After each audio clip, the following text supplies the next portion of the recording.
They say it's just fashion, just a trend, just an aesthetic. But what if I told you the rise of medieval style, those cloaks, that music, that vibe, wasn't random at all? What if it's part of something bigger, darker, deliberate? They're not reviving history. They're rewriting your reality. If you think this is just about capes and castles, you're already falling for it. Watch the full video before it disappears, before they silence the truth, because once you see it, you can't unsee it. Welcome to Hidden in the Shadows. You may have noticed it. People dressed in cloaks, celebrities adorned in corsets and chainmail, TikTok filled with haunting, loot-driven remixes of pop songs, hydromel being served at influencer parties. It seems harmless. It seems aesthetic. But it's not. What's unfolding before our eyes is the rise of a new cultural order, neo-medievalism. And if you think it's just a fashion trend, think again. Behind the rustic dresses, candlelit selfies, and bardcore soundtracks, a calculated movement is being unleashed. One that seeks to reshape how you see the world, how you behave, and ultimately, how you conform. In 2025, fashion runways in Paris and Milan replaced modern minimalism with knight armor, peasant dresses, and cloaks that look like they were pulled from a Tolkien set. Camila Cabello, Chappelle Roan. Even marketing agencies and AI trend forecasters like Wonderhood Studios predicted this medieval wave years in advance. But what they don't tell you is that those predictions are not forecasts. They are blueprints. This cultural shift is not spontaneous. It's being fed to you. Why now? Why return to the Middle Ages in the midst of global tech innovation? The answer is simple. Control. People are tired of digital overload, constant surveillance, algorithmic influence. So they seek simplicity, peace, grounding. But in that search, they are being offered a fantasy carefully constructed to distract and pacify. Neo-medievalism is the perfect escape, just sanitized enough to seem pure and just dark enough to feel authentic. But when you embrace it, you're not stepping into history. You're stepping into a system designed to turn rebellion into marketable lifestyle.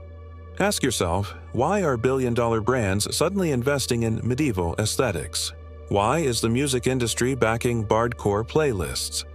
Why are social media platforms boosting medieval content in their algorithms?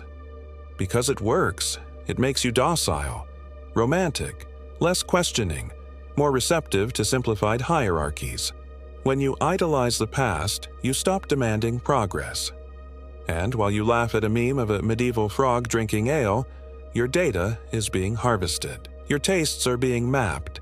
Your future is being redirected. There's something darker here, too. A symbolic return to monarchic thinking. When people glorify castles, nobility, feudal romance, they forget what those systems were built on. Oppression, classism, silence. You're not being invited into the throne room. You're being conditioned to love the chains. Neo-medievalism is not just a look. It's a mentality, a tool for soft control disguised as a cultural revival. The aesthetic makes you feel smart, connected, deep. But in reality, you're just being recycled into a new market segment. A consumer role tailor-made for the disillusioned and digitally exhausted. We've entered a paradox. The digital dark age wears a velvet hood. The new serfdom comes with ambient medieval lo-fi. The collapse of reason comes with artisanal wine in goblets made of recycled glass. And the worst part? No one is questioning it. Because those who question are labeled as cynics. Those who resist are called outdated. But the irony is, you're being pushed centuries backward and calling it visionary. This isn't fashion. It's regression sold as romance. It's manipulation wrapped in embroidery. So what happens next? If this movement grows, we'll see an increasing cultural divide between those who surrender to the fantasy and those who still demand reality, between the enchanted and the aware. You must ask yourself, are you dressing like a medieval citizen? Or are you slowly becoming one? This is your wake-up call. Do not let aesthetics seduce you into forgetting your agency. Do not let curated nostalgia blind you to present-day power structures. And above all, do not let someone else decide what era you belong to.